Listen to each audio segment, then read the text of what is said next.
So as someone who has been working remotely on a road trip for almost my entire career now, one of my biggest pet peeves that I literally hear all the time is, well, I would love to do that, or I wish I could do that, but I'm not good at managing my time, or I just don't have enough professional experience, or because none of my friends are doing it.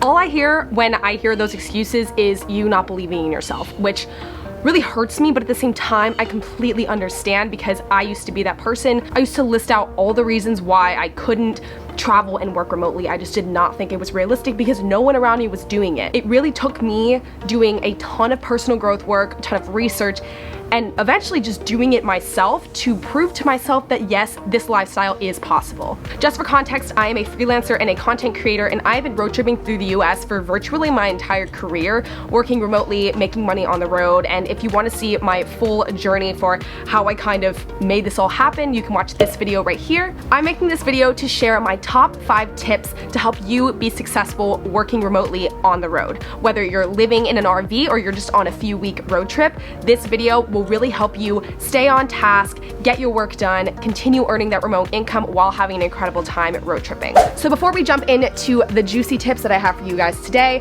I wanted to announce the launch of my brand new Work and Wander ebook. This ebook is something I have been working on for the last few months as I've been traveling through the US to help everyone who wants to work remotely on a road trip make it happen in a step-by-step, bite-sized, instructional way. If I had this before my first road trip, I would have been so much less stressed because I remember waking up the morning of and being like, oh my God, what am I doing? So I made this ebook to lay it out plain and simple for you guys, provide those step-by-step instructions, and really make it simple for you guys to start working remotely on the road. And for this week only, if you purchase the ebook within the next 7 days, you will also get a free one-on-one coaching call with me to go over any questions, doubts, challenges you have about your specific situation with working remotely and hitting the road. Don't wait on this. Go to the link in my description and check it out. But without further ado, let's get into my top 5 tips for being successful working on the road.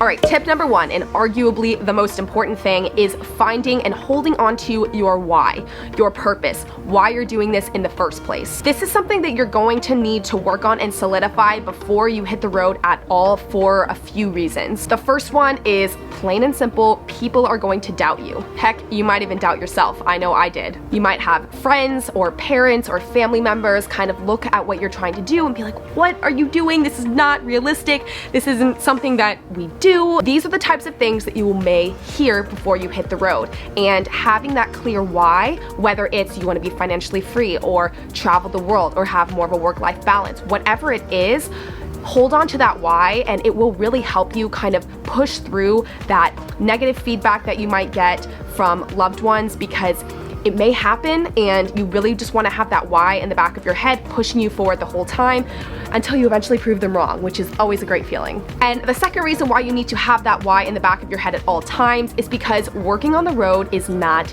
easy. You are going to have challenges that you wouldn't necessarily have at a home office or in a regular corporate 9-to-5, and I do not want to sugarcoat that. To me and to many people who work remotely on the road, these challenges are 100% worth it, and it kind of comes with the lifestyle. But when you are having a really tough day, if you lose cell service or your car breaks down or something like that, your why is going to keep you motivated through those hard times and push you forward. I made sure to include in the Work and Wander ebook a ton of different tips to help you find your why if this is something that you're struggling with, so definitely check that out if you need help with finding your why. Now, tip number 2 is to get comfortable in your remote job before you hit the road. This is particularly for people who are just getting started in the remote work world, because regardless of if you're working from home or if you're working on the road traveling, there's a lot of learning curves that you are going to have to kind of get used to before you do anything crazy like change up your whole lifestyle and travel every other day. So for example, if you're transitioning from a 9-to-5 to becoming a freelancer or a content creator, make sure that for the first few months at least, you are in a stable environment where you can really work on honing your craft, getting used to the job, and overcoming those challenges before you hit the road, because once you hit the road, so many more challenges are going to come your way, and you don't want your job to be one of them. Tip number 3, this is a big one, and it is to treat every week like a work week. And although this might seem obvious, a question that I get a lot is, How do you get all your work done during the week? How are you able to balance working and traveling when you're on the road? And my simple answer to that is Monday through Friday, treat it like you're at an office or you're at your house. I think a pretty big misconception that people have about working while traveling is that it's travel all the time. But the truth is, working on the road is not a travel adventure where you weave in work where you can. Working on the road is work and then weaving in travel where you can. So you kind of have to reframe it like that and look at it, this is still work. You're not going on a full-time vacation. You're simply changing your lifestyle so that, you are working in various locations. So when you do have free time, you get to explore a brand new place, or you get to work from gorgeous places like Sedona or Montana or California or all of these gorgeous places. You have to look at each day during the week like a work week. Honestly, when I'm on the road, I find myself working more hours there than I am at home because so much goes into finding decent cell service, finding the strongest Wi-Fi around. What if your car breaks down and you have a call and you're in a no service area? These types of things will pop up when you're on the road. So a lot of it is logistical planning, and that adds on to the making money part of working. So it really just comes down to treating the week like a work week. And if you're someone that makes your own hours, making sure you have that structure set in place before you go. Now, tip number 4 goes kind of along with tip number 3, and that is to plan way in advance. And here is why. So if you're at home or you're at an office and maybe you sleep in a little bit, you don't have time to look at your to-do list or your calendar for that day, and all of a sudden you look at your calendar and you get a notification that you have a call in 5 minutes. You can easily jump up, put a shirt on, get on the computer, and make that call.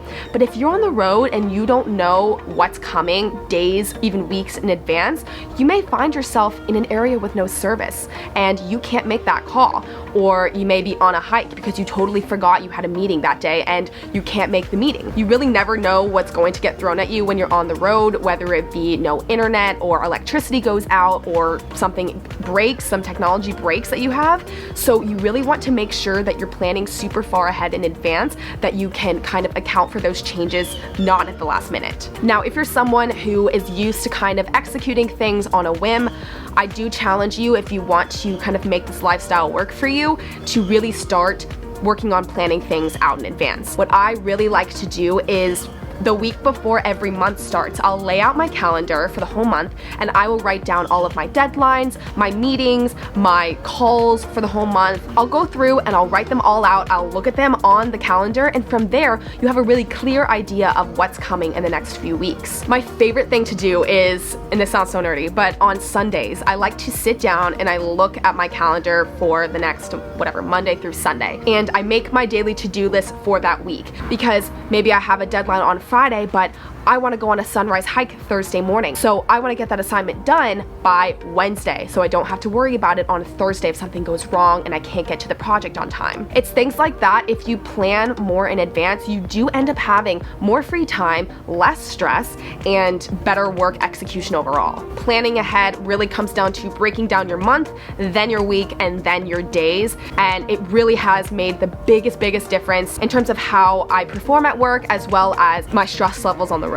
Now, in the Work and Wander ebook, I actually created a few sample spreadsheets of weekly schedules for different types of work. So if you're a content creator, or you work a remote 9 to 5, or you're a freelancer, every week might look different. One may look a little bit more structured per week than the other. And so I kind of want to provide examples for what your week may look like. And you can go click on the spreadsheet and get your own spreadsheet for yourself, where you can import all of your upcoming deadlines, meetings, etc. So you can have your week nice and organized. And tip number 5 is crucial, and that is to maintain clear and consistent communication with anyone who you work with. This includes your coworkers, your clients, your manager, anyone that you work with on a day-to-day, week-to-week, even monthly basis, letting them know before you hit the road what your plan is. If, this new lifestyle is going to affect any way that you work, maybe you're going to a different state and it's a 2-hour ahead time difference. You want to let your coworkers know any changes that are coming, so you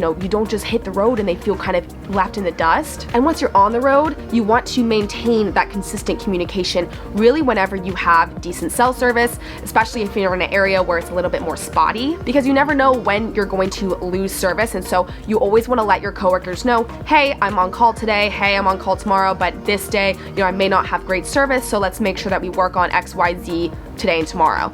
Things like that, you want to always keep your coworkers in the loop, even if it kind of feels like overkill. All of my clients, they know that I'm on the road because I've told them ahead of time, and all of them have complimented me on my communication skills. They never feel like I'm unavailable. They always kind of know what's going on. So that, again, comes down to planning ahead and just communicating everything you can with people who are affected by your work. So that is it, everyone. Those are my top 5 tips for being successful working on the road from personal experience. So I promise they work. And if you're really serious about taking your work on a road trip or really traveling in general, go click the link in my description, check it out, read the description. I base the entire ebook on all the questions and the concerns that I receive from every one of you. And I genuinely wish I had something like this when I first hit the road, because I know how crazy and daunting it seems, but I promise you, with this step-by-step guide, you will feel so much more calm and ready to do it. So go ahead and buy that within the next 7 days so we can have a fun little chat on the phone and I can